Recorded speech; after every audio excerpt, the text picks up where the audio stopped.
이강인의 파리 생제르맹 입성에 가족의 헌신이 대단했다며 조명하는 프랑스 매체의 보도가 화제가 되고 있습니다. 프랑스 매체는 지난 발렌시아 유소년 디렉터 모촐리 코치의 인터뷰를 인용했는데요. 모촐리 코치는 이강인의 입단에는 가족의 헌신이 있었다고 설명했다. 그는 지구 반대편에 떨어져 있는 어린 아시아 선수를 영입하기 위해선 FIFA 규정을 지켜야 했다. 우리는 그의 가족에게 상황을 설명했고 유일한 방법은 그들 모두가 현지에 집을 구입하고 거주하면서 이강인에 대한 법적, 경제적 책임을 져야 한다고 말했다. 현실적으로 어려운 일이라 생각했기에 거의 포기한 상태였다고 고백했습니다. 이어 그때 이강인의 아버지에게 전화를 받았다. 그는 아들의 미래를 위해 모든 일들을 하겠다고 전했다.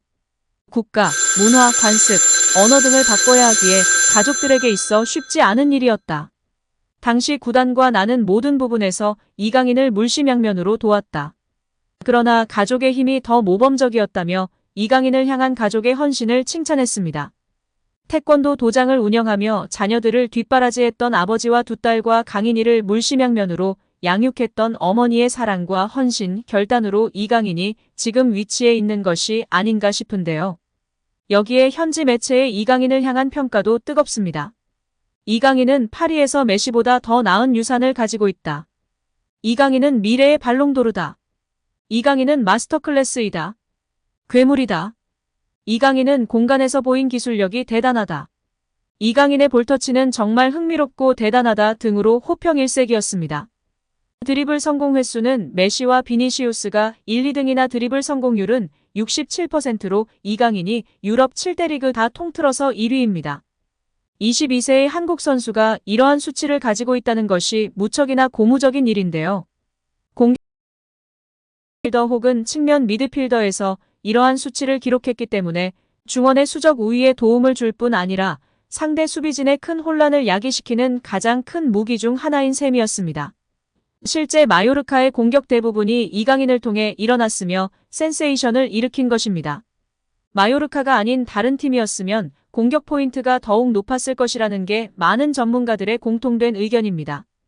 특히 더 놀라운 점은 이강인은 속도를 활용하여 드리블 돌파를 성공했던 것이 아닌 바디페인팅과 턴 동작, 팬텀 드리블 등으로 드리블에 성공했기 때문에 더욱 상대 수비를 무력화시키면서 아군에게 완벽한 찬스를 줄 수 있었습니다.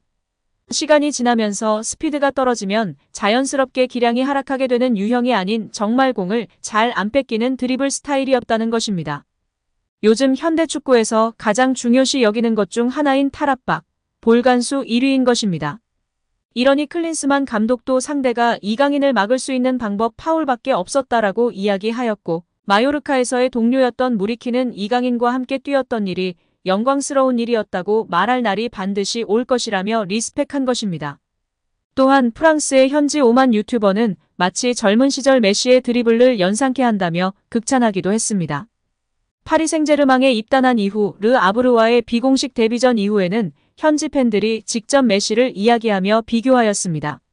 레퀴프, 골닷컴 등 매체에서도 환상적인 플레이였다며 극찬하였고 가장 돋보이는 선수로 이강인을 꼽았습니다.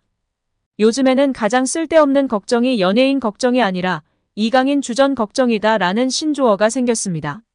처음에는 파리 생제르맹이라는 명문 구단에 입단해서 과연 주전으로 뛸 수 있을까 했는데 파리 생제르맹에서 창의적인 선수가 없고 이강인 선수처럼 볼 간수를 잘하고 드리블이 좋은 선수가 없기 때문에 이강인 선수가 무조건 닭주전에다가 혹사를 걱정해야 할 판이라는 말이 대다수인 상황입니다. 또한 14세 연령에서 이강인을 지도한 경험이 있던 발렌시아 아카데미 인터내셔널 담당자 토니 나바로는 이강인은 11세에 들어왔지만 수준은 이미 13세에서 15세 수준이었다. 이강인은 이미 어린 시절부터 다른 레벨의 선수였다. 무조건 프로 선수가 될 제목이었으며 항상 또래들보다 더 높은 위치였다. 고 발언했습니다. 또한 전 발렌시아 유스 코치이자 현 바르셀로나 유소년 디렉터인 모촐리는 이강인이 다른 유소년 선수들과 입단 테스트를 받으러 왔을 때 엄청난 선수가 있다는 것을 알게 됐다며 어린 시절부터 눈에 띈 이강인의 남다른 재능을 극찬했습니다. 이어 그는 이강인은 정교하게 볼을 다룰 줄 알며 손보다도 정확한 발을 지녔다. 이강인의 볼을 뺏는 일은 무척 어려운데 턴 동작이 훌륭하며 볼 간수 능력도 매우 탁월하기 때문이다. 여기에 창조성도 지녔다. 그리고 무엇보다 5만여 명의 팬들이 모인 메스타야에서도 침착함을 유지하면서 맡은 일을 해낸다. 선택된 선수들만이 해낼 수 있는 능력이다라며 세계적인 선수가 될 자질을 지녔다고 강조했습니다. 나는 이강인으로부터 전 맨시티의 다비드 실바와 비슷한 모습들을 봤다. 경기 스타일, 신체 조건 등이 그렇다. 그리고 진심으로 실바의 레벨까지 도달할 수 있을 거라 믿고 있다.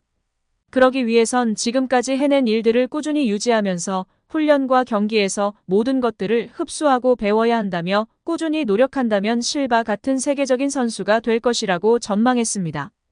또한 그는 이강인이 특히 경기에서 보이는 투쟁심이나 경기 전반을 풀어가는 방법이 눈에 띈다며 플레이메이킹 능력을 칭찬하기도 했습니다.